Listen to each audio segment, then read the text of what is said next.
Oi, gente, tudo bom? Sejam bem-vindos a mais um episódio do Enquanto o Bloqueio Não Vem. Eu sou a Naná. Oi, gente, aqui é a Lai. Sejam bem-vindos a mais um episódio aqui.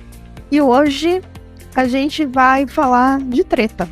Ora, que aqui, né, Bookstan, a gente tá sempre nas bookredes e o que mais tem na bookrede é treta. Então a gente separou algumas aqui que a gente viu e a gente achou de bom tom dar uns pitacos sobre. Então, basicamente é isso. A gente vai fazer alguns comentários sobre alguns pontos que a gente achou interessantes de debater também aqui no programa. E não manter só lá nas nossas redes. Então, é isso. Vamos de treta.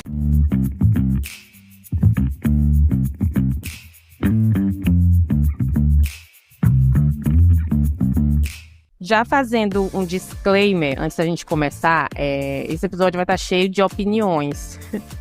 Opiniões que todo mundo tá livre para discordar ou concordar, e tá tudo bem. Não tentem não levar tão a sério assim.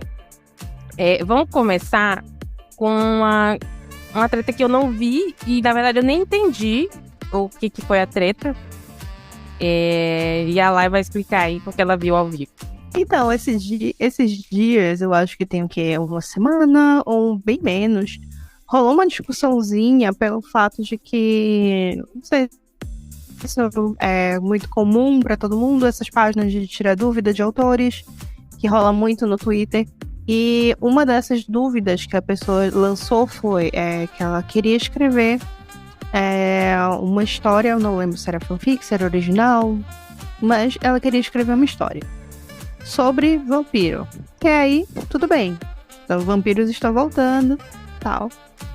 Só que aí ela disse que ela se sentia incomodada com o age gap. Então ela não queria que fosse um vampiro velho. Aí, ok, né? Tudo bem, direitos. Sim. Só que ela acrescentou: eu não quero que ele seja imortal. Eu também não quero que ele não como é? Que ele não envelheça. E aí ela começou a colocar várias coisas, vários pontos que aí meio que quebrava a regra do vampiro, porque se ele não é imortal... Aí tu usou uma palavra um pouco complicada. Regra? Da mitologia, de acordo com a mitologia padrão, que afinal das contas vampiro é imortal, né? Vampiro... Mas se a pessoa quiser criar um vampiro imortal, um vampiro que morre imortal, e aí? Aí não é vampiro, né? Porque não tem as bases. Porque se baseia numa lenda. Tá, então vamos agora. Hoje vamos usar muito o Google. Vamos pegar o conceito de vampirismo. Do que consiste o vampirismo? Porque na minha cabeça. Sim, na minha cabeça o vampiro é imortal, porque é o tipo de vampiro que a gente conhece. Mas tem muitos tipos de vampiro que são diferentes em outras coisas. Por exemplo, o vampiro de Crepúsculo, ele brilhava no sol. E eles eram azuis. Na verdade, todo mundo naquele filme era azul, né? Enfim. Aí era paleta de cores, né? No livro eles não são, eles só têm... Os vampiros de True Blood eram diferentes também. Tinha toda a questão do sangue sintético. As presas deles eram... Mas eles eram imortais. As presas deles eram 2 palitinhos aqui na frente. Eu achava aquilo bizarro de ridículo. Era horrível, né? Esse eu nunca li, acho que pra sair livro do True Blood. Aí eu não posso opinar. Pra sair no sol, eles tinham que tomar sangue de fada. Olha só. Vai piorando. Lá em TVD, The Originals, eles tinham um anel. E eu nunca gostei dessa parte de vampiro. Eu tenho uma fanfic de vampiro. E eu acho essa ideia de eles darem um jeito de sair no sol super fraca. Não gosto. Os meus vampiros, eles não saem no sol, senão eles vão morrer e pronto. Entendeu? Os vampiros do clã das adagas lá, negras, eles têm filhos, eles reproduzem. As vampiras entram no cio, elas morrem, eles morrem. Aí a pessoa nasce vampiro mais ou menos. Só quando ela completa 25 anos de idade é que ela tem que fazer lá um processo para se transformar de verdade em vampiro. Então, as pessoas têm inventado em cima desse conceito. Não, sim, mas aí é que tá. Mas você pode ver que em todas elas, o lance de não envelhecer tá no meio, entende? E era esse lance que a pessoa queria tirar. A ideia do vampiro geralmente é que quando ele se transforma em vampiro, ele morre. Sim. É isso, e aí ele para de envelhecer. Sim. A questão dessa pessoa não gostar do age gap, eu entendo. Eu também não gosto de age gap. Em questão de vampiro, eu entendo que exista, mas ao mesmo tempo não existe. Porque a pessoa parou de envelhecer. Esse é o ponto, né? A pessoa parou de envelhecer, tá ali eternamente. Ah, mas no fundo ele tá vivendo por 3.000 anos. Sim, cara. Em termos de experiência de vida, em termos de amadurecimento, você espera que a pessoa tenha, assim, né, envelhecido nesse sentido. Ela não envelhece fisicamente. Uhum. Tipo, na história lá de Crepúsculo, o Edward tem o quê? 18 anos? Eu não sei quando ele tem. Ele para de envelhecer aos 17 anos, mas durante a história ele tem 100 e... Ele tem mais tempo. E aí? Vamos deixar pra ele assim. E aí, faria sentido ele continuar agindo como se ele tivesse 17 anos? Pois é, e ele não age, aí é que tá, ele não age como se ele tivesse 17 anos. Só tanto que é o que pega a Bella, né? Quando eles começam a conviver, porque no social, né, eles usam um disfarce. E quase que eu falo, eles usam uma máscara, mas aí a minha linguagem é RPGista. Eles usam um disfarce social, né, de que eles são adolescentes, já que eles foram, né, transformados nessa fase. A maioria deles, né, eu acho que os 2 irmãos mais velhos deles, eles já tinham quase 20 e tal. E aí, mas enfim. Mas de qualquer forma, eles agem como se eles fossem adolescentes ou jovens adultos. Só que quando eles estão fora, né, dessa sociedade toda, eles agem de acordo com os interesses deles de uma pessoa que já viveu, né, Sim. umas rodadas aí. Porque, tipo assim, voltando aqui pra realidade, o que as pessoas condenam em relacionamentos com uma diferença de idade muito grande, um dos pontos é esse, que a pessoa mais velha, ela é mais experiente, ela pode se aproveitar de blá, blá, blá, blá. Só que quando a gente passa pra ficção, as pessoas meio que esquecem isso. Isso não é mais um problema. Então, algumas vezes o plot é criminoso, mas as pessoas não ligam. Mas tudo bem, porque é ficção. E aí, na questão do vampiro, todo mundo esquece isso. A gente passa por cima disso. Porque, olha só, esse vampiro de 200 anos tá apaixonado por essa menina de 17 anos e tá tudo bem, porque ele é um vampiro. Ele tá tudo bem porque é ficção. Vampiros não existem. Entendeu? Sim. Então, existe aí uma certa liberdade. Uhum. Na minha cabeça, o vampiro, sim, é imortal. Mas existem muitos tipos de vampiro aí nas culturas diferentes aí do mundo. Sim. Eu até mencionei a série da Netflix, que era Hemlock Grove, que o protagonista era um vampiro lá, meio romeno, russo, sei lá, um país aí da Europa. E eles nasciam, morriam, envelheciam, e ele se alimentava de sangue. Ele era um vampiro. Então, sei lá, a pessoa pode criar um vampiro assim. Sim, mas aí é que tá do coisa. Mas ele passava ele passava pela necessidade de se alimentar de sangue. Ele passava pela necessidade de, sabe, se não se alimentar de sangue, eventualmente ele vai morrer, sabe? E eu acho que era essa questão toda da pessoa. Você sabe o que tá pessoa faltando? Que eu não sei. Tá faltando aí é um brainstorm. Tá faltando essa pessoa sentar, fazer uma pesquisa, entendeu? Até mesmo por outras obras literárias que tenham vampiros, assim, séries, filmes. Sabe o que eu acho que acontece muito nessas páginas de que a galera manda mensagem anônima? Inclusive ontem eu vi isso. Ontem foi anteontem. Tem a impressão que as pessoas realmente não leem sobre o que elas querem escrever. Sim. Isso nunca vai entrar na minha cabeça. Como é que você não ler? Eu vi essa discussão toda sobre... E aí, vampiros que não são imortais, nem bebem sangue, nem tem um age gap. E eles trouxeram nessa tona e eu vi alguns autores que escrevem assim, né? Ficção de sobrenatural e tal. E aí eles estavam comentando isso entre si, assim, dizendo, pô, mas tá, se ela tá querendo que o problema dessa pessoa é age gap, pode ser, tem várias literaturas, ela pode usar o lance do sangue ser, o consumo do sangue ser relacionado ao envelhecimento, se ele não consumir, ele envelhece e tudo mais. E aí eles começam a debater várias coisas, assim, diz assim, havia saídas. Não ela simplesmente dizer, no meu mundo, os meus vampiros, eles simplesmente envelhecem e acabou. Não dá uma justificativa, sabe? É a questão que eu falei, a pessoa tem que sentar e criar de verdade essa criatura. Que pode ser, sim, um vampiro, mas um vampiro, sei lá, de uma região aí do mundo que a gente não conhece. Ela pode até inventar um país, se ela quiser. Entendeu? Tudo é uma questão de ser coerente. Tem que ser coerente, tudo fazer sentido. Não pode ser uma explicação totalmente sem sentido ou simplesmente não dar uma explicação. Por que o seu vampiro não morre? Sim. E você tem que me dizer, explicar e me convencer, o leitor, do porquê que o seu vampiro não morre. Por que ele é diferente do vampiro de Crepúsculo, do vampiro de TVD, do Drácula lá de 200 anos atrás? Não. Quanto tempo foi isso? Uns 300 anos atrás, enfim. Tem que fazer sentido. E quando eu falei que as pessoas não leem, é que anteontem, numa dessas páginas também, alguém mandou uma pergunta que estava criando um personagem que era menor de idade, e que ele lutava lá contra alguma coisa e que ele carregava uma espada. E a pessoa queria saber se era problemático o menor de idade usar uma espada.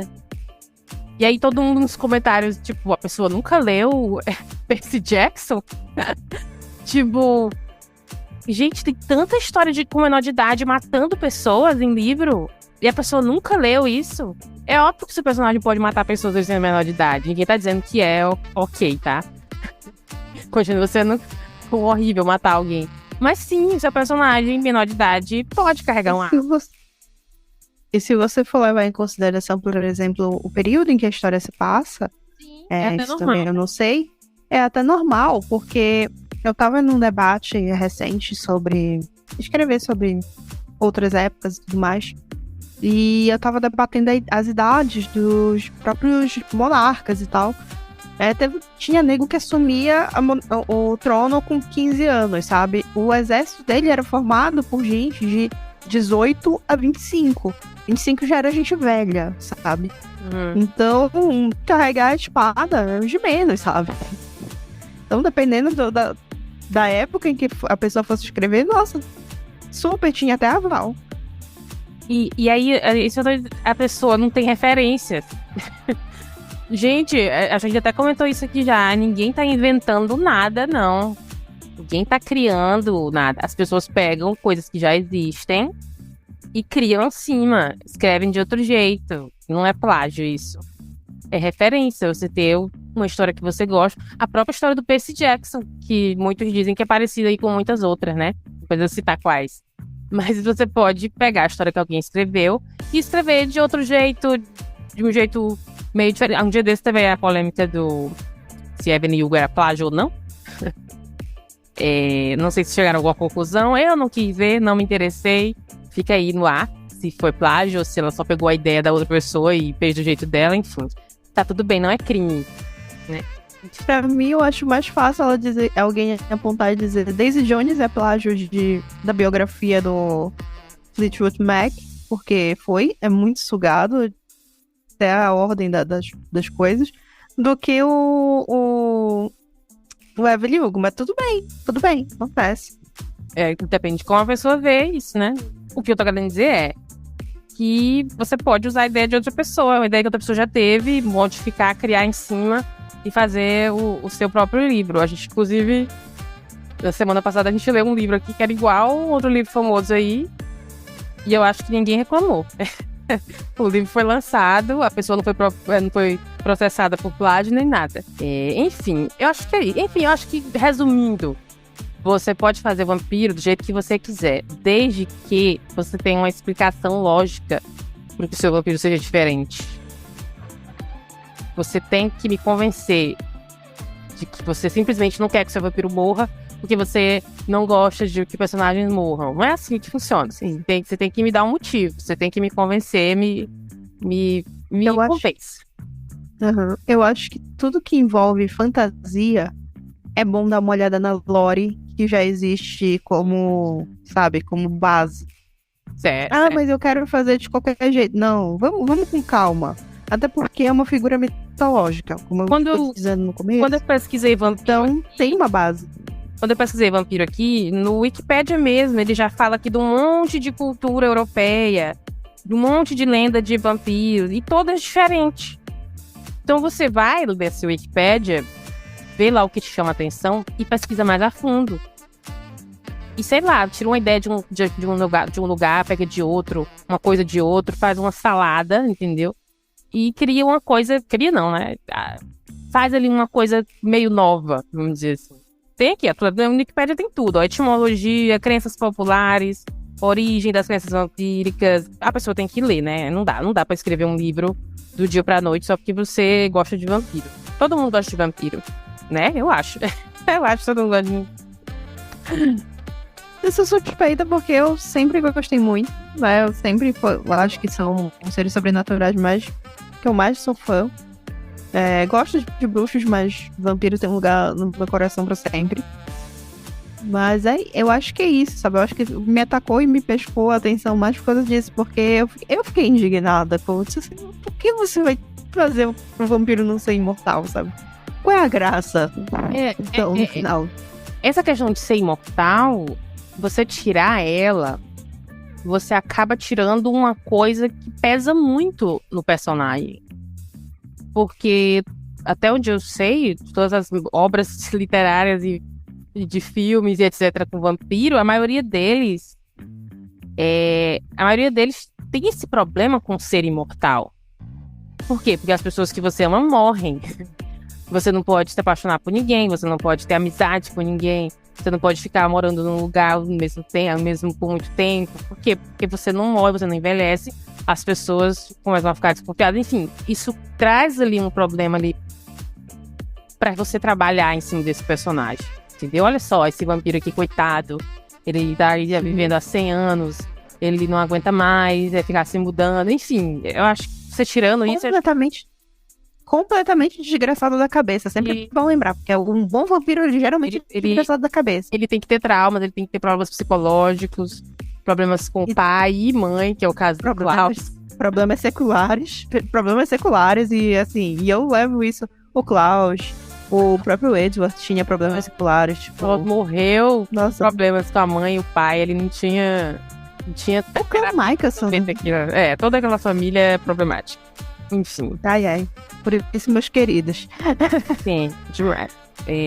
Enfim, continuando na nossa pauta de tretas, tem a questão do ghostwriter, que, pra quem não fala inglês, é o escritor fantasma.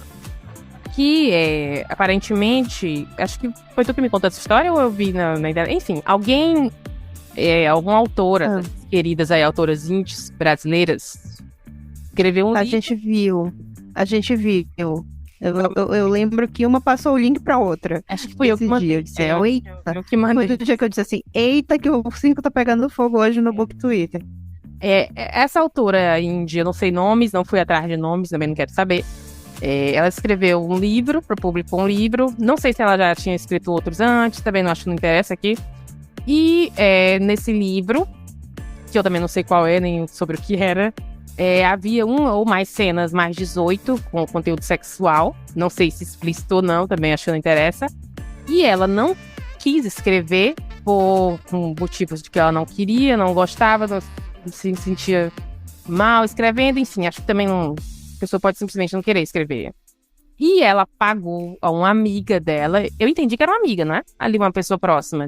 Eu acho que elas são amigas, eu não sei, eu não acompanhei direito, eu memorizei um dos nomes só, mas obviamente, né, por questões éticas eu não vou dizer quem foi, mas eu lembro, eu tenho a impressão, pelo modo como elas falaram, que elas já eram amigas, ela não contratou mas também se tivesse contratado, pegado no wishlist, não tinha problema nenhum.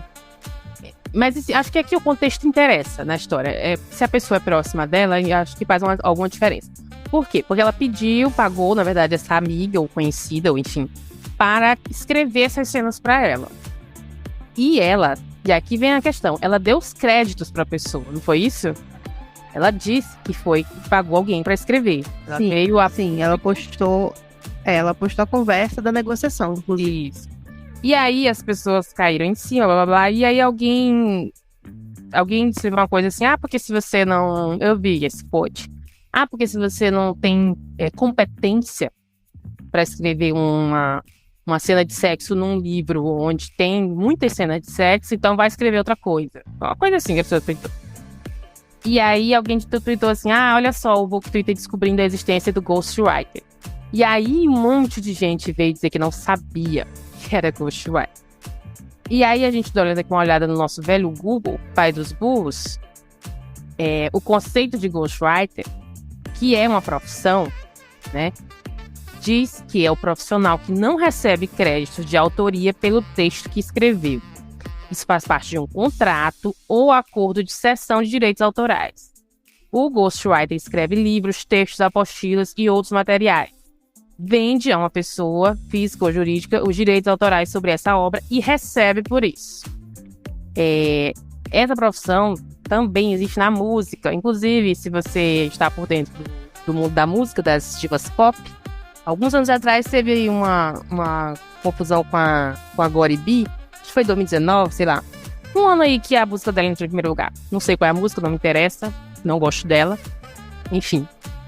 A Billboard fez uma lista de alguma coisa com as melhores músicas do ano, ou quem escreveu as melhores músicas do ano, não sei. Essas listas que a Billboard faz, e ela apareceu lá no ranking.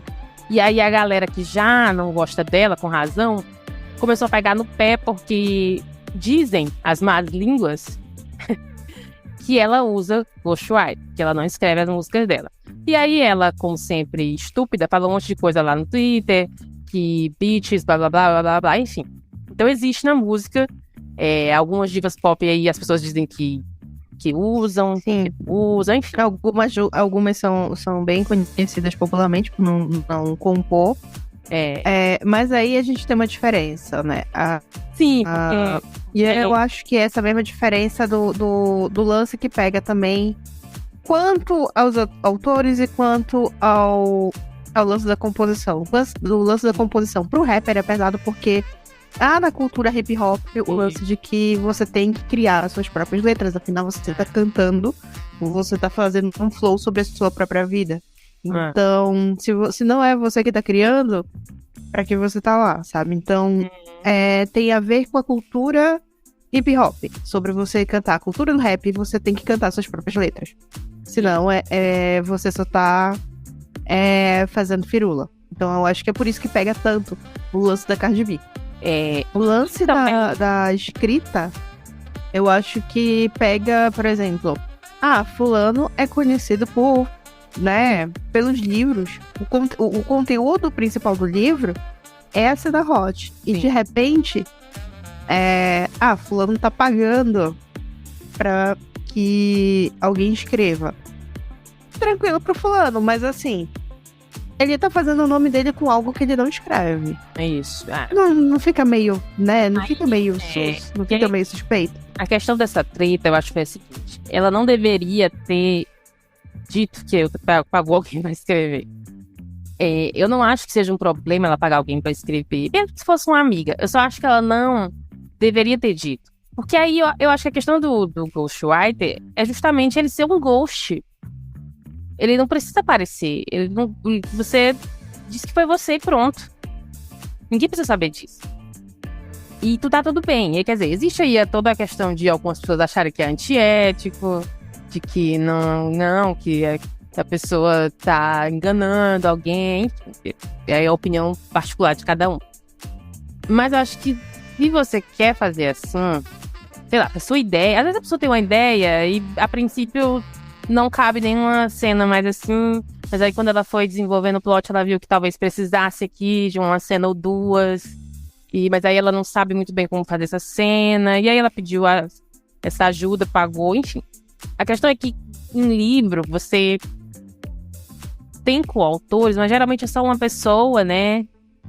Tem as queridas da Vicky Land e a outra que eu esqueci o nome dela, é a Penélope Douglas, eu não sei. Elas têm 6 meses, elas lançam um livro juntas, eu não sei como elas fazem isso.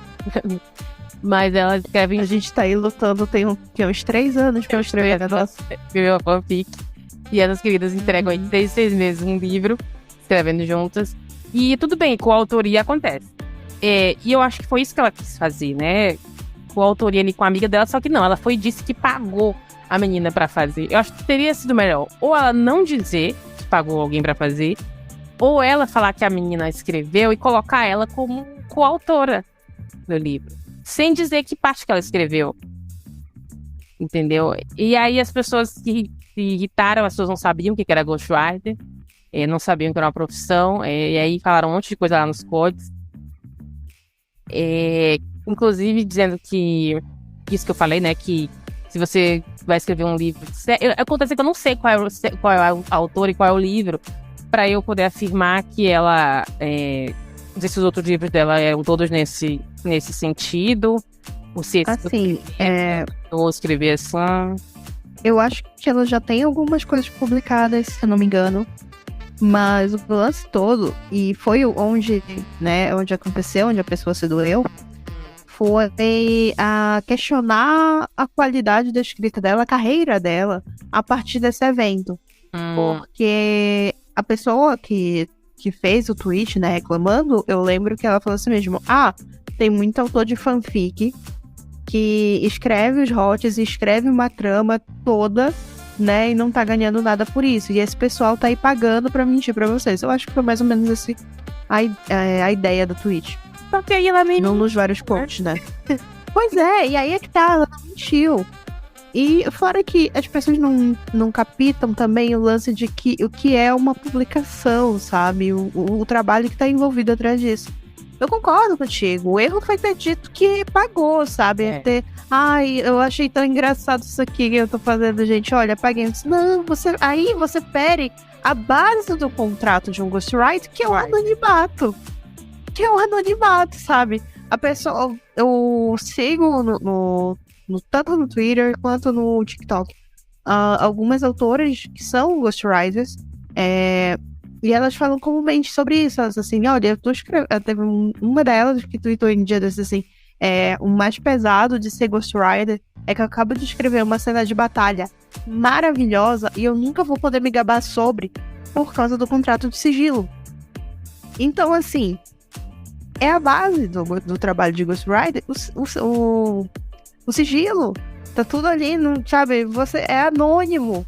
Não é seu, você tá escrevendo uma coisa que não vai ser sua. E aí você dá um nome e dizer exatamente onde tá e o porquê foi e tudo mais. Não, sabe? Não. É por isso que eu acho que essa pessoa que escreveu pra ela era próxima a ela.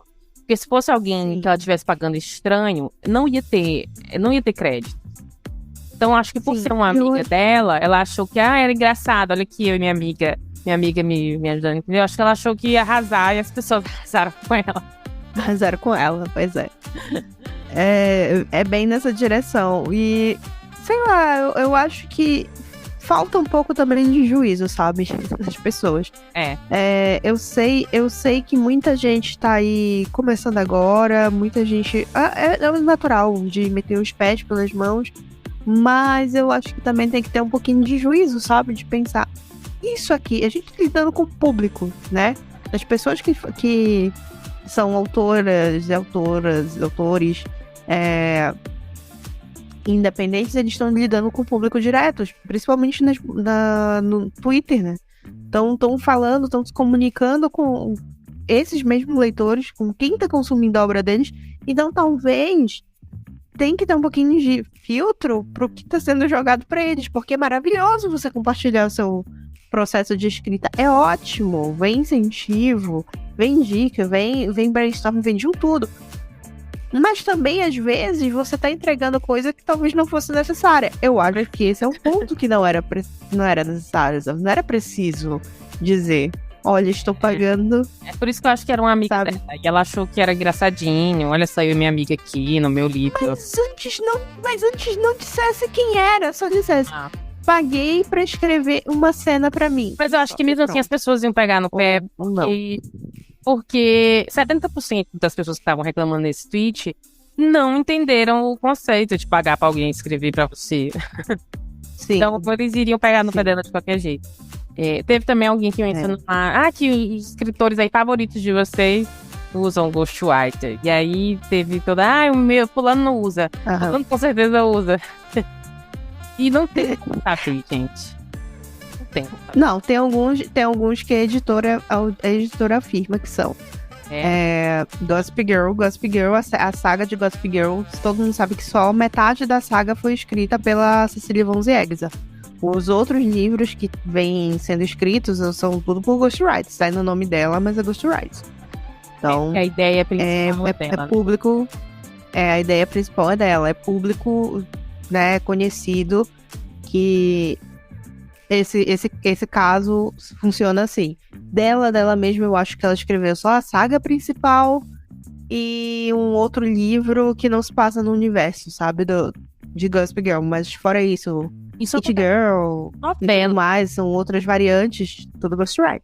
Aqui no Brasil eu já ouvi falar que acontece com novela, tipo, às vezes o autor não dá conta de entregar muito rápido os capítulos, e aí ele tem uma pessoa ali que ajuda ele a escrever, mas essa pessoa, claro, não é acreditada. E eu acho que faz sentido, porque novela é ali acelerado ali o ritmo de gravação. Sim. Todo dia, e realmente uma pessoa tem que estar com o roteiro pronto, né? Ele tem que estar com o roteiro pronto, com semanas de antecedência, então é bem por aí mesmo. Em resumo, em resumo, eu não acho que seja errado você usar Ghostwriter, se você pode pagar, se você acha que precisa. Eu não acho errado, eu não acho que seja antiético. Eu faria isso? Não sei dizer. Eu não sou autora, não tenho essa pretensão. Eu falo com tranquilidade. Eu adoraria ser uma ghostwriter. Me contrata. Eu acho que eu acho uma profissão excelente. Eu queria conseguir escrever assim para as pessoas. Porque eu acho incrível quem consegue fazer isso. Eu não consigo. Se eu não estiver inspirada, se eu não estiver hiper focada em alguma coisa, eu não consigo escrever. Inclusive, eu tô com 3 plots parados. Simplesmente porque eu não consigo hiper focar, na verdade, em nenhum dos 3 pra terminar. Enfim.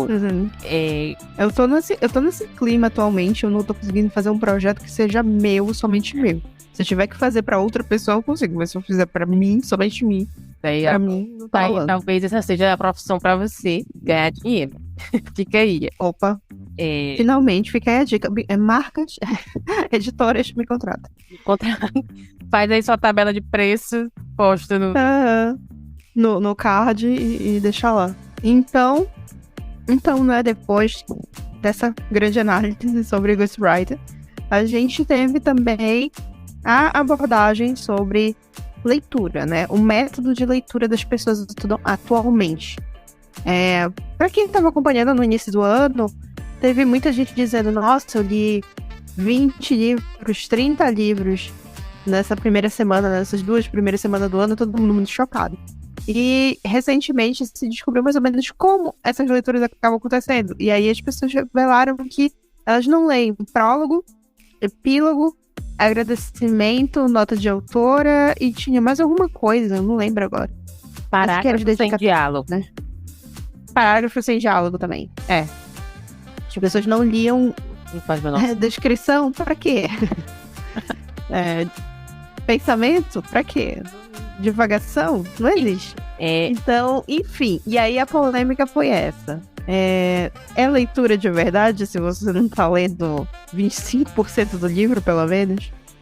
Uma coisa que as pessoas falaram muito nessa época que começou essa treta aí, foi que as pessoas que leem 50 livros lá em 3 meses do ano, já leram 50 livros, as pessoas começaram a dizer que livros geralmente são iguais no sentido de serem mesma temática, mesma dinâmica de personagens ali. São livros simples, de escrita muito simples. Lembrando, não tem problema nenhum nesse tipo de livro, tá, gente? Inclusive, é o meu tipo de livro. É o livro que eu mais gosto de ler. Mas aí as pessoas disseram que é fácil você ler, 50 livros em 3 meses, se todos os livros são praticamente iguais, todos os livros são simples, com plot simples, com ambientação simples. Não tem nada demais nesses livros, entendeu? Não é um livro que você precise raciocinar, ou que te faça pensar em alguma coisa, ou que tenha, assim, uma autodescoberta, sabe? Não é nada disso. E sendo assim, as pessoas acham que é fácil você ler 50 livros em 3 meses. Eu discordo. Porque eu, particularmente, gosto desse tipo de livro mais simples. Mas nem por isso eu leio 50 livros em 3 meses. Pelo contrário, eu tenho que, às vezes, me esforçar para terminar o livro. E por mais que eu goste do livro. Então, enfim, as pessoas pegaram muito no pé dessas pessoas aí que leem muito, né? Que tem aí meta de 200 livros por ano. E aí, quando as pessoas foram pegando lá porque as pessoas gostam de postar no Twitter, porque elas estão lendo, né? Não basta você ler 50 livros. Você tem que contar para todo mundo o que você tá lendo. Você tem que se exibir para as pessoas. E aí, porque afinal é um status, né? É um status de qualquer jeito. E aí as pessoas começaram a pegar essa lista de livros das pessoas e analisar, né? Também assim, também é fácil, blá blá. E aí disseram, eu não sei de onde essa pessoa tirou isso, de que as pessoas leem rápido porque não leem. Primeiramente, eu não leio dedicatória de livro, não é pra mim. Não tá dedicado pra mim esse livro. Eu não leio, não me interessa. Eu não leio agradecimento também não é pra mim. Mas eu leio o prólogo. Claro que eu leio o prólogo. Se existe um prólogo, de alguma maneira ele é importante para a história. Se bem que, não sei se eu já mencionei isso aqui, uma vez eu vi uma autora falando que em 90% dos casos o prólogo é desnecessário. Você não precisava botar um prólogo no livro. Mas eu leio, independente se é necessário ou não. Geralmente tem muito prólogo em livro de fantasia, não é isso? Pra dar ali um contexto de alguma coisa que aconteceu antes. Eu tava lembrando, eu ia comparar com Hush Hush. Eu acho que Hush Hush, que começa com prólogo. Não é todo um prólogo que é a apresentação de... Eu tentei ler Fallen. Não é? É um desses dois. É um dos dois que tem anjo, gente. Eu tentei ler um desses dois e ele tem um prólogo que explica o plot principal do livro. Não tinha como você começar ele sem ler o prólogo. Que você não entendeu o que estava acontecendo. Eu acho que os dois devem seguir a mesma fórmula. Provavelmente, os dois devem ter. Realmente, eu acho que era algo muito da época. E aí tem aquela... Como é que você não vai ler se o livro começa pelo prólogo? Você vai simplesmente assumir que o prólogo não é necessário na história? Aí, epílogo acho que funciona do mesmo jeito. A questão de não ler... parágrafo sem diálogo também não faz sentido pra mim, porque eu acho que a ambientação da história, a descrição do que tá acontecendo, o monólogo do personagem, tudo isso é importante. Como é que você vai pular isso? Sim, tá pulando porque não tem nada que acontece. Claro, tudo bem, tem alguns livros que realmente é muita descrição. Isso eu constantemente estou reclamando aqui, que tem uma onda muito grande de gente descrevendo cada detalhe. Os tijolos da parede são coisas, assim, altamente desnecessárias e que não vão influenciar em nada. E também... Mas tá pulando também as conclusões, as conexões que o personagem faz entre um diálogo e outro. Tipo, essa informação foi importante pra fulano por quê? Muitas vezes... são soluções que são resolvidas na cabeça do personagem antes de se comunicar com o outro, sabe? Sim, e tem livro... Tá pulando aí etapas. E tem livro que literalmente enrola. Vai colocando um monte de cena que não acrescenta em nada na história. E que às vezes é só repetição de coisas que já aconteceram. Inclusive, eu vou falar mal aqui de After, né? Por que não? Eu nunca li, também nem quero. Mas, pelo que eu já ouvi... Eu assisti os vídeos do Pegar em Casa sobre os 2 livros que ele leu. E uma coisa que mais me chamou a atenção... o livro inteiro é ruim, mas o que mais me chamou a atenção é que os 2 livros é uma repetição das mesmas coisas. Tipo, esse casal, eles brigam 20 vezes durante ali, 400 páginas do livro pela mesma coisa. Então é quase como se fosse a mesma cena se repetindo. Eles vão brigando pelo mesmo motivo 30, 40 vezes, em 20 cenas diferentes entre aspas, porque é a mesma coisa. Eles brigam, fazem as pazes, pelo mesmo motivo. Isso aí é chato pra caramba. Eu lendo isso daí, eu pularia assim, não vou mentir. E eu acho que isso acontece com outros livros também, não é um defeito da... O nome dela? Enfim. não é um defeito dela, talvez. Acho que outros autores fazem isso também, enrolam. Esses livros de romance que estão lá no topo da Amazon, de 1000 páginas, ninguém me convence que essas 1000 páginas são necessárias nesse livro. Então ali tem enrolação, sim, e ali dá pra você pular muito parágrafo também. Então aí acho que depende do livro, né? Acho que, resumindo, depende do livro. Acho que depende do livro. Depende do livro, eu acho.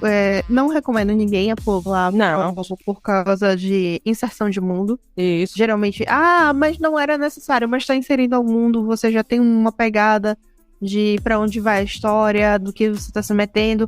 Inclusive, é um bom termômetro pra saber se você vai querer ler aquele livro, porque você já tem uma ideia da escrita do autor a partir dali e do tipo do tema, sabe? Do tipo de história, do tema que vai ser debatido. Então, sabe, não pule prólogo. O prólogo ajuda muito a saber se você vai continuar aquela leitura ou não. Não pule. Você pode, né, evitar uma raiva, inclusive. E também não pule epílogo. Não pule epílogo. Tem prólogo, tem epílogo. Porque, assim, mas já chegou no final. Não, às vezes você pode perceber muito bem que o epílogo, ele é o final. Tipo, é uma cena extra. Definitivo. É uma cena extra, mas que vai, sabe, preencher o que ficou meio que faltando. Não, e aí muitas vezes, ao menos os prólogos que eu peguei, são muito, sabe? É uma cena extra, mas tá justificando exatamente o que tava faltando ali pelo meio, sabe? E essa questão aqui, e essa outra. Não, tudo é resolvido em 2, 3 parágrafos, sabe? Pelo menos isso, sabe? Então não pule essas 2 partes do livro. Agora, agradecimento... gente... Não é pra mim. Às vezes o autor escreve... realmente, tipo... Às vezes o autor escreve os agradecimentos, sabe? Vai agradecer aos betas, aos leitores já de fandom, né? Quando tem uma publicação já famosa. Eu lembro... Eu acho que foi uma vez só que eu li os agradecimentos. Eu acho que foi o de Daisy Jones mesmo. Assim, se você... Ou foi Daisy Jones ou foi Malibu Renasce. E aí porque tem uns agradecimentos e a autora vai agradecendo, inclusive, a existência da filha dela. E ela conta da relação da filha dela. Sim, né, um livro. E aí, se você é fã da autora ou do autor, e sei lá, você acompanha ele ou ela, ou você tem uma relação ali de fã, lê, que pode ser que tenha alguma coisa ali que você se interesse, que seja pra você de alguma forma, né? Mas um livro, né? Às vezes faz um highlight sobre, então foi por causa dessa experiência aqui que a pessoa escreveu essa cena, ou então esse plot e tudo mais. Mas no geral, gente, né? Não precisa. Nota é bom você dar uma lida, principalmente se for uma nota tipo de aviso. A gente vai tratar de assunto falando de tal. Pra você não pegar aquele susto de dizer, ninguém me avisou que esse livro era sobre isso. Às vezes tá aqui na nota e você não lê. Então, pelo menos dá uma passada de olho. Eu acho importante, sabe? Que a gente reclama tanto de dizer, o autor não tem responsabilidade, mete uma cena pesada dessa, não avisa ninguém e tal. Às vezes avisa, né? Mas a pessoa não lê. Então, eu acho importante prender essa bola fora, sabe? A parte dele fez. A parte do autor que avisar que tem essas problemáticas fez. Agora, se o leitor vai fazer a parte dele, que é ler o aviso, aí é outros 500. Então, eu acho que é isso, né? Sim, Se for crucial, você lê. Se não for crucial... Tente não julgar a leitura das pessoas, né? A não ser que ela esteja lendo Colin Hoover. Aí você pode julgar, sim. Não leia autores que cometem crimes. Ou apoiam crimes. E aí, a gente tem aqui mais um tópico. Pra quem, se você tá por fora das book redes, existe uma coisa chamada publicidade nessas book redes aí, que é feita de que maneira? Você contrata essa pessoa, esse influencer, e ele vai fazer ali uma publicação, seja no Instagram, no TikTok. Acho que é mais popular, mais engajamento no Instagram e TikTok, né? Onde ele vai fazer ali uma série de publicações sobre o seu livro. Você contrata aí ele. Inclusive, outro dia eu vi uma tabelinha da menina falando, né? Um post no TikTok, R$15, era uma coisa assim. Um post no Instagram, acho que era 20, sei lá. E aí, um stories, histórias durante a leitura. Tinha assim um monte de coisinha assim, né? E os valores lá. E aí você contrata, você pode contratar um pacote com tudo isso, ou só uma coisa só, enfim. Quanto o seu bolso te permitir, né? O quanto você quiser investir de marketing no seu livro. Só que aí é a questão. É uma questão que eu sempre me perguntei também. Quando você contrata esse serviço, você está contratando para ter uma nota boa, ou você quer realmente a opinião sincera da pessoa que vai ler o seu? Isso me confunde um pouco, porque não passa pela minha cabeça eu pagar por isso e a pessoa detonar meu livro. Se ela fizer... Que medo que dá, né? Se ela fizer por ela mesma, ela achou meu livro lá e resolveu ler e resolveu fazer análise e der uma estrela, beleza. Fazer o quê, né? Acontece. Mas eu pagando pra ela me dar uma nota baixa, não sei. E aí, eu vejo de vez em quando, apesar de que eu não sou uma usuária do Instagram muito, né, assídua, eu vejo de vez em quando umas contas lá de umas meninas e é sempre 5 estrelas, 4 estrelas. 5 estrelas, 4 estrelas.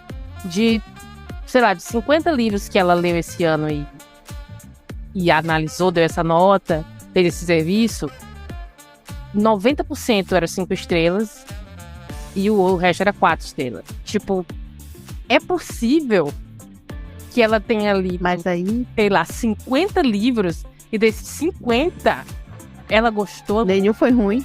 É bizarro, né? É complicado. Eu aprendi a filtrar. Por exemplo, a pessoa faz diário de leitura. E aí marca o autor e tal, que tá lendo e tudo mais. Aí obviamente, o serviço é esse. Ok. Mas acabou a leitura, né? Encerrou essa publi.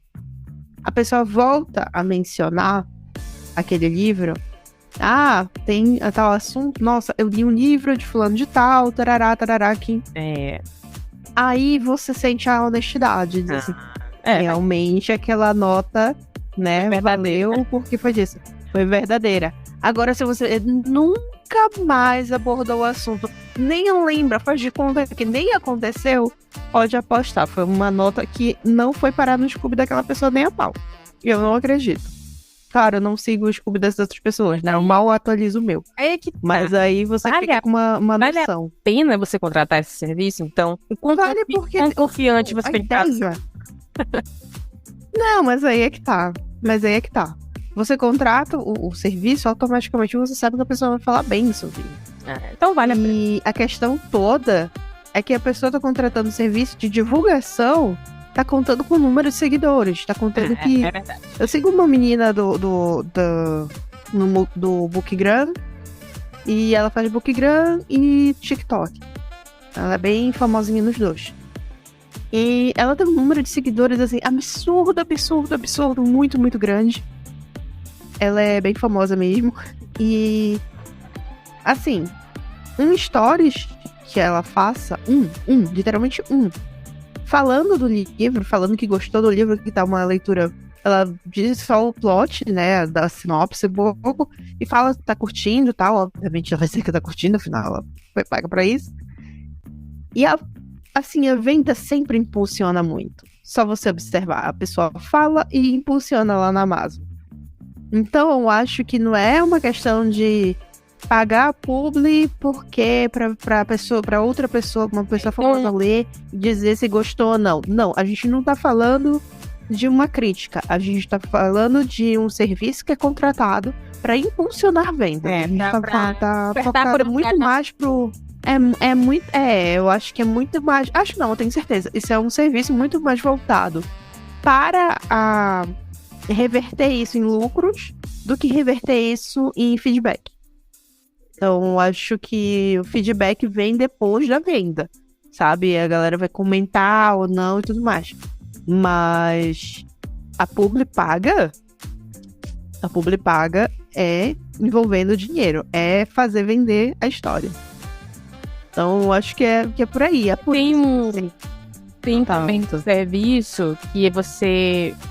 São grupos de leitura, né? Isso, não sei se é no Telegram ou se é no WhatsApp, que você dá brindes para essas pessoas desse grupo E em troca elas vão ler o livro e postar em algum lugar também. Tem esse. Esse não é pago diretamente, pelo que eu entendi. Você vai dar brinde ali, marca texto. Sei lá o que mais que as pessoas dão de brinde em livro. Eu já vi leitura. Acho que dá o livro mesmo. Uma leitura antecipada. A pessoa tem uma leitura antecipada. Então, algumas pessoas, por exemplo, você entra no cadastro e tal, às vezes você já conhece a autora. Eu vi muita autora indie, que ela já tem um nome no mercado. E ela, quem vai fazer leitura coletiva, antecipada, a gente vai comentando o livro e tudo mais. E aí a galera escreve, se cadastra, recebe o livro anteriormente, lê e vai, né, comentando junto com o autor, troca uma ideia, vira uma experiência. É também uma forma de vendagem, porque vira uma experiência. Imagina, você tá lendo, você tá debatendo com o autor aquela obra, sabe? Então, automaticamente vai virar uma experiência, uma coisa positiva. E se você tá feliz, você vai fazer uma resenha feliz. E aí, também converte em vendas, porque vai ter mais gente falando positivamente. Eu jamais poderia fazer esse trabalho.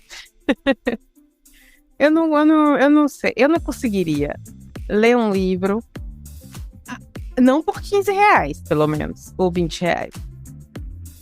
Perder 12 horas, 11 horas lendo um livro, achar ele horrível, e por R$20 eu ir no Instagram dizer que é bom. Não dá. Nada contra quem faz, tá, gente? Cada um ganha seu dinheiro honestamente da forma que quiser. Mas pra mim não daria. Mas aí é que tá. Aí que fica a questão toda. A pessoa que tá fazendo essa publicidade, ela tá vendendo pro público dela. Geralmente ela tem uma quantidade considerável de seguidores. Então ela vai aproveitar esse engajamento que ela já tem e lançar. Tá, aqui com essa galera, tô fazendo nada, vou fazer uma grana. Então, sei lá, eu não vou julgar que não vou, sabe? Mais uma vez, não, né? Eu posso me contratar pra fazer, eu faria. Se eu tivesse uma quantidade expressiva de seguidores, tava lá. Amei, amei até no livro da Colleen Hoover, não sei. Mas. Não. Mas assim, sabe? Tem que me pagar muito dinheiro pra falar bem. Não, mas aí geralmente tem que ser a editora, porque a Colleen Hoover já é gigante. Pra que ela vai pagar alguém pra, sabe? Pra que a editora dela vai pagar alguém pra falar da Colleen Hoover? Não, hoje em dia, aí entra na questão, sabe? Já é orgânico, já é o pessoal comentando entre si, e aí vem um feedback natural. Então, já é outra parte, já é outro tipo, né? Não é publicidade paga. Publicidade paga, tu compra um produto. Qual produto? Avaliação positiva, uma porrada de gente. Basicamente é isso, sabe? É um serviço literário? Mas ele tá muito mais voltado pra vendagem, né? Do que, de fato, pra a construção, crítica da obra e tudo mais. É mais uma pessoa surtando do que realmente analisando o livro, né? E aquilo, né? Surto vende. Surto vende muito bem, a gente sabe disso. Tem mais agora inventaram tal de uma fofoca literária. Que eu particularmente não sei do que se trata, mas também é um tipo de postagem e as pessoas contratam por 15. Não, fofoca literária. Tem fofoca literária pra vender, porque o que eu já vi acontecendo são os próprios autores. Eles fazem um fio dizendo, nossa, aconteceu uma coisa inacreditável. E aí começa a descrever o plot do livro. E aí no final ele diz assim, tá aqui o link, você fica curioso pra saber o desfecho, tá aqui o link, tarará, tarará. Eu já vi muito autor fazer isso, mas agora vocês estão vendendo thread desse jeito. Não, eu vi. A coisa tá maluca. A coisa tá... Que aí você tem que criar ali um texto, né? Você tem que botar ali o seu cérebro pra funcionar um pouco. Enfim, Mas novamente, a pessoa tá ganhando pra isso, né? Então... Você faz... É justo, é um trabalho. É um trabalho. Ganho dinheiro aí honestamente, tudo bem. Não é para mim, eu não conseguiria fazer. Mas enfim, cada um o seu cada qual.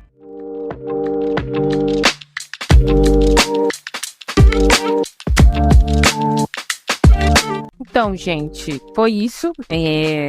Obviamente não foram todas as tretas, tem muitas. A gente falou aqui umas que nos chamaram mais a atenção. Pode acontecer uma parte 2 futuramente, por que não?